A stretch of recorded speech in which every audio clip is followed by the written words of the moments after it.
Fertilization is the epic story of a single sperm facing incredible odds to unite with an egg and form a new human life. It is the story of all of us.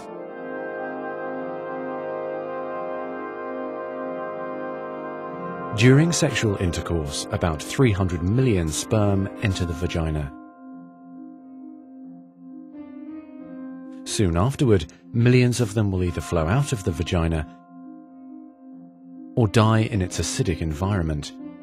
However, many survive because of the protective elements provided in the fluid surrounding them. Next, the sperm must pass through the cervix, an opening into the uterus.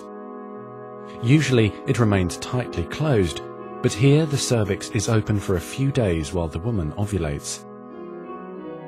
The sperm swim through the cervical mucus, which is thinned to a more watery consistency for easier passage. Once inside the cervix, the sperm continues swimming toward the uterus, though millions will die trying to make it through the mucus.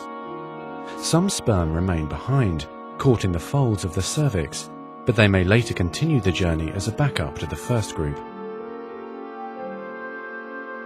Inside the uterus, muscular uterine contractions assist the sperm on their journey toward the egg.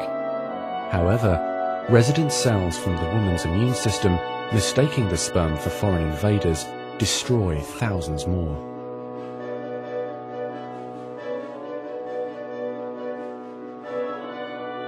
Next, half the sperm head for the empty fallopian tube, while the other half swim toward the tube containing the unfertilized egg. Now, only a few thousand remain. Inside the fallopian tube, tiny cilia push the egg toward the uterus. To continue, the sperm must surge against this motion to reach the egg. Some sperm get trapped in the cilia and die. During this part of the journey, chemicals in the reproductive tract cause the membranes covering the heads of the sperm to change. As a result, the sperm become hyperactive, swimming harder and faster toward their destination. At long last, the sperm reach the egg. Only a few dozen of the original 300 million sperm remain. The egg is covered with a layer of cells called the corona radiata.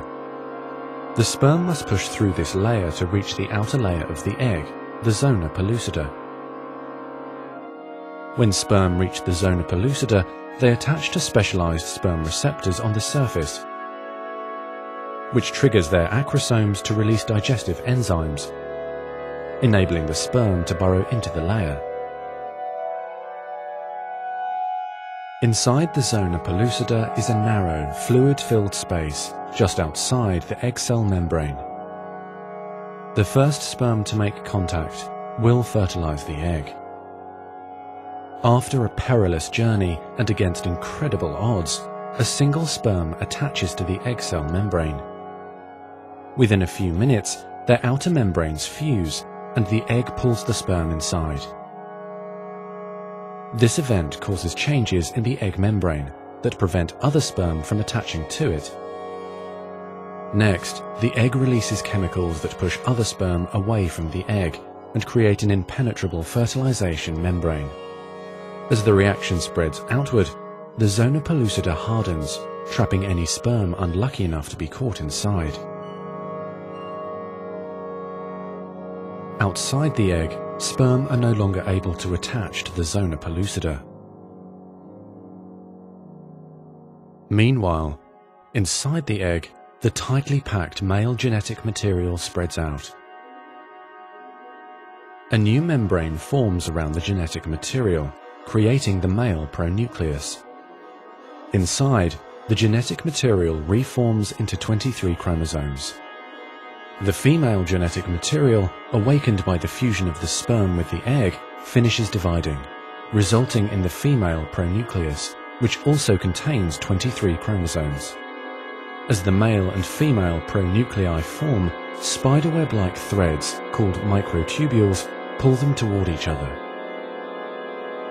The two sets of chromosomes join together, completing the process of fertilization. At this moment, a unique genetic code arises, instantly determining gender, hair color, eye color, and hundreds of other characteristics. This new single cell, the zygote, is the beginning of a new human being. And now the cilia in the fallopian tube gently sweep the zygote toward the uterus, where he or she will implant in the rich uterine lining, growing and maturing for the next 9 months until ready for birth.